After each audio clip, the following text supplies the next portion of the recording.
mfite imvune yagize imvune kuri match ya Kiyovu so umunsi nabambye ko ngomba gukina aho sinari tayari ko mfite imvune ariko ya ejo nguzamenye ko bihagaze ni ukuvuga ngo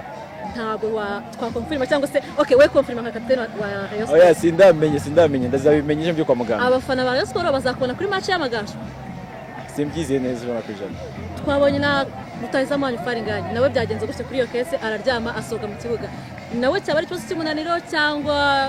ni imvune nawe yavunitse ibyo byose ngo nabikubwira turemenya mu kanya bagiye guhura n'abaganga turebe badusuzume then ejo tuzamenye ko bimeze nyuma yo gutakaza match menshi bisa nkaho mwagarutse muri course muri gutsinda match n'ubundi zikurikiranya abafana ba Rayon Sport babize tsinga captain wabo batakaje match zingahe nagaruka gutakaza kuzitsindwa kunganya nyinshi ya ubu ngubu bisa nka muri course muri gutsinda match no kuri match nkuko byari bimeze muri fazare abafana ba Rayon Sport ni iki wabizeza cyane ku manota atatari agatanya na APLS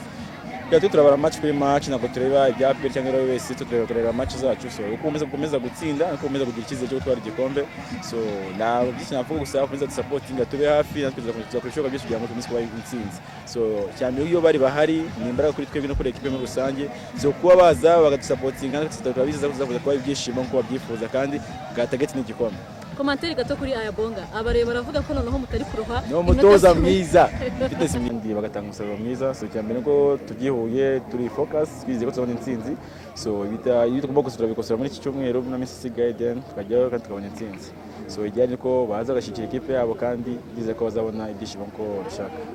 abaganga bagutangarije iki ngiye guhura na mukanya ikipe y'igihugu nayo iraza